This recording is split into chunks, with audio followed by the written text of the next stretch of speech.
आपने 3 दिन पहले प्रेस कॉन्फ्रेंस में कहा कि हुकूमत विफाक और पंजाब में आप बनाने जा रहे हैं, केपीके में भी कैसे बनाएंगे? दूसरी तरफ उन्होंने भी नंबर्स पूरे कर लिए हैं आपके खिलाफ मुखालिफिन। वो शहबाज शरीफ साहब कहते हैं आप लोग हुकूमत क्यों नहीं बना रहे, बनाएं, हम आपको वेलकम करेंगे। तो आपके सामने इस वक्त कौन सी ऐसी चीज़ है रुकावट बनी हुई है? अंडरग्राउंड लोग कब तक बाहर आ रहे हैं? खान साहब ने तो कहते बाहर निकला, अभी तक नहीं निकल रहे कि खान साहब कब तक बाहर निकलता हुआ दिखाई दे रहे हैं आप। अस्सलाम वालेकुम जी, जेके पॉइंट से जहांगीर खान आपकी खिदमत में हाजिर है। पाकिस्तान तहरीक इंसाफ के नामजद वज़ीर आज़म इस वक्त हमारे साथ उमर अयूब साहब मौजूद हैं जो कि अडियाला जेल पहुंचे हैं और अभी ये बाहर निकल रहे हैं, काफ़ी ज़्यादा गुस्से में हैं। क्या वजह बनी है, क्या इनकी मुलाकात हुई है खान साहब से या नहीं? कोर्ट ऑर्डर्स इनके पास मौजूद हैं। उमर अयूब साहब, आप यहाँ पर तकरीबन काफ़ी देर घंटे से यहाँ पर अंदर मौजूद है, क्या कुछ हुआ? बिस्मिल्लाहिर्रहमानिर्रहीम, बहुत शुक्रिया। होना क्या था, डर गई इंतज़ामिया। ये caretaker government, Mohsin Naqvi, IG doctor Usman, jail खाना जात का वज़ीर, जेल खाना जात का आईजी, इनकी टांगें कांप गई हैं। और सबसे बड़ी बात यह है कि हमारे पास ऑर्डर है, कोर्ट का ऑर्डर है, और वहाँ पे उन्होंने अलाउ किया हुआ है हमें कि आज हम लोग मिल सकें। 1.5 घंटे से ज़्यादा हो गया है और हम लोग बैठे हैं यहाँ पे और वो हमें अलाउ नहीं कर रहे हैं। मैं पाकिस्तान तहरीक इंसाफ का अल्हम्दुलिल्लाह चीफ ऑर्गेनाइज़र हूँ। हमारे दिलों पे राज करने वाले वज़ीर आज़म कैदी नंबर 804 इमरान खान साहब ने मुजना जीज़ को नॉमिनेट किया है PTI की तरफ से वज़ारत उस्मा का इलेक्शन लड़ने के लिए। बहुत सारे अमूर होते हैं जो कि मैं अपने कायद से लेना चाहता हूँ, मैं मिलना चाहता हूँ, मैं ख़ुद रुपोश था, और वो इंस्ट्रक्शंस हैं। आगे इंशाल्लाह जिस वक्त कौमी असम्बली का इजलास भी बुलाया जाएगा उसके हवाले से, पर ये हमें मिलने नहीं दे रहे हैं। किस चीज़ से ये खाइफ है? पाकिस्तान में क्या रूल ऑफ लॉ नहीं है? मैं कौन सी अदालत से रजू करूं? मैं हाई कोर्ट में जाऊं, मैं सुप्रीम कोर्ट में जाऊं, मुझे वो अदालत बता दें, मैं उधर पहुंच जाऊंगा, उसका ऑर्डर ले आऊंगा। तो क्या वजह लगती है आपको, क्यों आपको अलाउ नहीं किया जा रहा मुलाकात के लिए खान साहब से? ये इनसे पूछना, क्यों इनकी काम पे टांग रही हैं? ये किस चीज़ से डर रहे हैं? ये जो केयर टेकर गवर्नमेंट है, ये किस चीज़ से डर रहे हैं? किस चीज़ का इंतज़ार है? क्या शहबाज शरीफ से ये इजाज़त लेंगे? वो कौन होता है? वो तो खुद हारा हुआ एक आदमी है। उसकी तो सीटें जो है रातों रात तब्दील करके फॉर्म 47 चेंज करके घुगियाँ मार के उसकी उसको सीट दिलवाई गई है। वो क्या हैसियत है उसकी? तो आज की मुलाकात की क्या खास बात थी? क्या कौन से उमूर पर खान साहब से आपने डिस्कशन करनी थी? पार्टी के अफेयर्स है, हमारे बहुत सारी चीज़ें जो हमने डिस्कस करनी होती हैं, जो कि मेरा काम है एज चीफ ऑर्गेनाइज़र, जो मैं अपने कायद से मैंने डिस्कस करनी है। हमारे बैरिस्टर गौर साहब हैं, वो चेयरमैन है पार्टी के, उनके साथ हमारा एक लियाज़ोन होता है, इन सारे साथियों के साथ डिस्कस करनी होती है। यहाँ पे अली बुखारी साहब हैं, ये वकील हैं, इनके पास है एडवोकेट जवाद साहब हैं, लीगल अफेयर्स इन्होंने डिस्कस करने थे।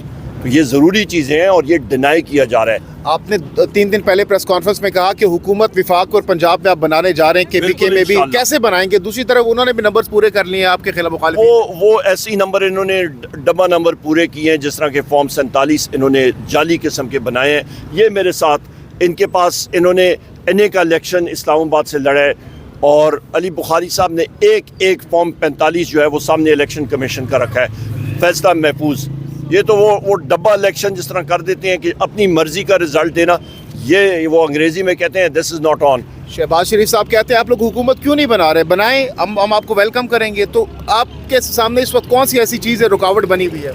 हमारे सामने कोई रुकावट नहीं है, हम लोग अपने नंबर्स पे लगे हुए हैं और वो अपना नंबर पूरा करें। उनका क्या है, 40 सीटें, 40 ओरिजिनल उनकी 40 सीटें बमुश्किल, जहाँ पे शहबाज शरीफ और नवाज शरीफ जो हैं वो हारे हैं, वो हारे हैं अपनी सीटें, और उनको अगले दिन जो है वो जिताया गया है इलेक्शन।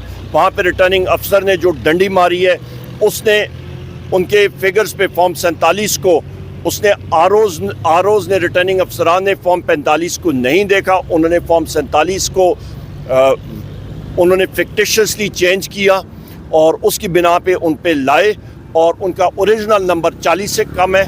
इसी तरह पीपल्स पार्टी का कम है। और ये मैं पेशन गोई कर लूँगा आपको कि जिस कमज़ोर बैसाखी पे ये आरोज़ का फिक्टिशियस रिज़ल्ट पे ये आ रहे हैं, इस पे हुकूमत नहीं हो सकती और ना ये आ सकते हैं। हुकूमत होगी पाकिस्तान तहरीक इंसाफ। उमर अयूब साहब, कहा जाता है कि sometimes we have to step back for a long jump. अगर खान साहब थोड़ा सा अपना उनका जो बयानी है उससे थोड़ी फ्लेक्सिबिलिटी शो करते हैं, आगे बढ़ते हैं, कुछ बड़े कद का मुजाहरा करते हैं, आपको नहीं लगता कि मामला बेहतर हो सकते हैं? मैं एक एविएटर पायलट हूँ। सबसे ख़तरनाक मोमेंट होता है जिस वक्त आप टेक ऑफ में इनडिसीजन में آپ تھروٹل بیک کرتے ہیں جہاز کریش ہوتا ہے. ہم نے فل تھروٹل دیا ہوا ہے, انشاءاللہ آگے جائے گا ہمارا جہاز اور بنے گا پاکستان تحریک انصاف کی حکومت. حکومت اگر نہیں بنتی تو کیا لائے عمل ہوگا؟ احتجاج کریں گے, دھرنے ورنے دیں گے؟ آ جائے ووٹ, موقع آئے گا, وہ بھی ہمیں سب کچھ ہمیں آتا ہے طریقہ. ہم لوگ پولیٹیکل ورکر ہیں, ہمیں جیلوں میں ڈالا گیا, لاٹھی چارج ہوئی, ٹیئر گیس شیلنگ ہوئی, تشدد ہوا, سب کچھ ہوا. ہمارے لوگوں کو اٹھایا گیا, انفورس ڈس اپیئرنسز کی گئیں, کیا کچھ نہیں کیا گیا, پر آج بھی ہم لوگ کھڑے ہیں انشاءاللہ. انڈر گراؤنڈ لوگ کب تک باہر آ رہے؟ خان صاحب نے تو کہہ دیا باہر نکل آئے, ابھی تک نہیں نکل رہے. آپ کے سامنے ہوں میں, ہمارے ساتھ اور ساتھی آ گئے ہیں ابھی انشاءاللہ. سارے ہمارے ساتھی ایک ایک کر کے نکل رہے ہیں, اور جنہوں نے الیکشن بھی کنٹیسٹ کیا, جن کے اوپر ایسے کیسز ہیں, ان کے وہ بھی آہستہ آہستہ آ رہے ہیں انشاءاللہ. اور کیسز کی نوعیت ایسی میرے ساتھ خود ہو چکا ہے. ہم لوگ کورٹ جاتے تھے, آگے تقریباً 800 کی نفری ہوتی تھی ہمیں اریسٹ کرنے کے لیے. کہاں کا انصاف, کہاں کا قانون کے تقاضے. یہاں تک جوڈیشری خود کہتی تھی, جج صاحبان خود کہتے تھے کہ ہم لوگ آپ کو اس چار چادر اس ہاتھے سے باہر آپ کی سیفٹی گارنٹی نہیں کر سکتے تھے. لاسٹلی بتائیے کہ خان صاحب کب تک باہر نکلتا ہوا دکھائی دے رہے ہیں آپ؟ بہت جلد انشاءاللہ. حالات اور واقعات عمران خان صاحب کو اس ملک کا وزیر اعظم بنائیں گے انشاءاللہ. میں اسٹوڈنٹ آف اکنامکس ہوں. یہ حالات ایک مضبوط حکومت نہ آئی, اقتصادی ایک نائٹ میئر آ رہا ہے جس کو انگریزی میں کہتے ہیں. ایک ایسے حالات بن رہے ہیں کہ ان کو معلوم نہیں ہوگا اس کو کیسے وہ ہینڈل کریں. اقتصادی طور پہ نہ ان کے پاس ایکسپرٹیز ہے اور نہ کچھ اور ہے. یہ ایک شخص اس کو ہینڈل کر سکتا ہے اور ان کا نام ہے عمران خان صاحب اور پاکستان تحریک انصاف کی حکومت. سو لہٰذا یہ فکٹیشس مینڈیٹ کے اوپر انحصار نہ کریں. بہت شکریہ. بہت بہت شکریہ. عمر ایوب صاحب ہمارے ساتھ موجود تھے, اور اس وقت ہم اڈیالہ جیل کے باہر موجود ہیں. ان کو اجازت نہیں ملی یہاں عمران خان صاحب سے ملاقات کے لیے, تو ہم یہیں پر موجود ہیں. دیگر جو وکلا ہیں وہ بھی یہاں پر آئیں گے, تھوڑی دیر بعد ہم کوشش کریں گے ان سے بھی بات کریں. تو یہ تھی اب تک کی تازہ ترین صورتحال ہم نے آپ کے سامنے رکھی ہے. جہانگیر خان کو نیکسٹ ویڈیو تک کے لیے دیجیے اجازت. اللہ حافظ.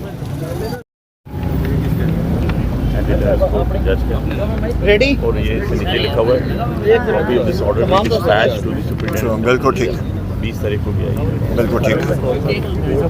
ریڈی اچھا جی, بسم اللہ الرحمن الرحیم. میں اپنے یہاں پہ میڈیا کے ساتھیوں کا شکر گزار ہوں. آج اس وقت ہم لوگ اڈیالہ جیل کے سامنے کھڑے ہیں. میرے ساتھ سابق وزیر اعظم آزاد کشمیر نیازی صاحب بھی موجود ہیں, میرے ساتھ علی بخاری صاحب ایڈوکیٹ صاحب بھی موجود ہیں, اور ایڈوکیٹ جواد صاحب بھی ہیں. یہ آرڈر میرے پاس جج اینٹی ٹیررسٹ کورٹ 1 راولپنڈی کا موجود ہے, ملک اعجاز آصف صاحب کا, جو کہ انہوں نے 20/2 کو جاری کیا تھا. اور اس آرڈر میں جج صاحب نے باضابطہ طور پہ اجازت دی تھی کہ آج کے دن ایڈوکیٹ جواد صاحب